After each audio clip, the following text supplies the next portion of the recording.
Okay, man. What's happening is just so absolutely amazing that I can't even. I'm so upset that I got to do these small videos. I'm so absolutely upset because it's really it, man. It's everything. It's everything. You have no idea. You guys, I know that some of y'all are just. This makes the shape of a cross. I had a pin in my mouth. This makes the shape of a cross for a reason, okay? This is no accident. This is no accident here. This is the complete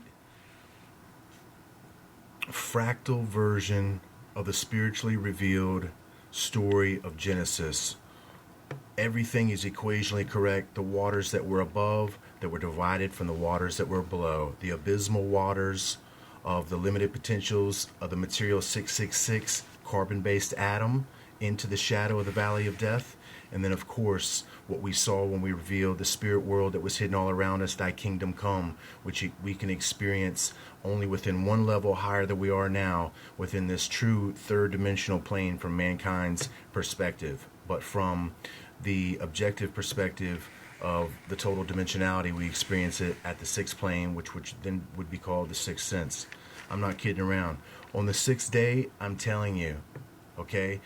I'm telling you, my friends, terrestrial energy management, the sixth seal, the six-sided tetrahedron. Look what happens. I said that seal governs our dominion over Earth, right? Remember me saying that for the last year?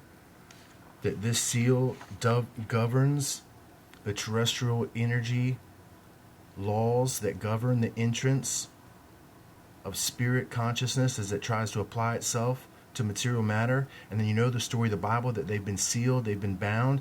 Friends, I've figured it all out. All of it. I want you to see this.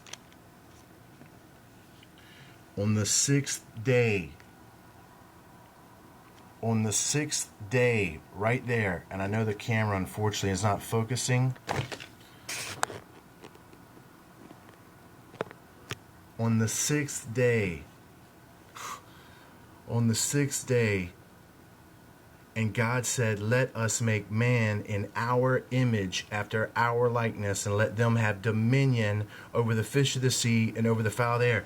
I told you that the six-pointed seal is our dominion that God has given us over the earth. And it divides the waters that are above us, the ones that have the waters of Jesus Christ, the cooling blue waters, from the waters that were below, which were the divided sons of God, Genesis 6, which deal with the abysmal waters that bring you to the hellfire and brimstone of death. That is the dividing waters, as above, so too below.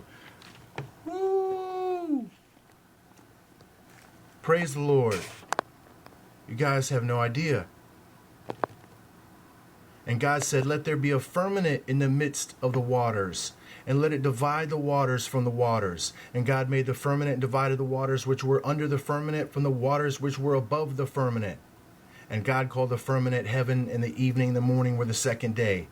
Well, my friends, this heaven is this spiritual energy, terrestrial energy, physics, which is governing their entrance. And Job says, who can set the ordinances of heaven below on earth? In chapter 38, these ordinances of heaven is this sixth seal, which stops them from putting their space-time presence, their spiritually rebellious conscience, which rejects the Father of all that is at the center of all that is. Therefore, they themselves cannot stand in the face of those that represent him with his words and his spirit.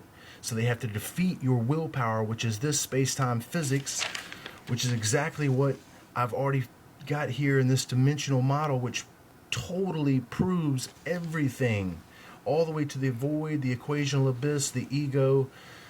It's too much information, okay? You guys have to understand what I'm going through. I'm frustrated with these small phone stuff, all this crazy stuff.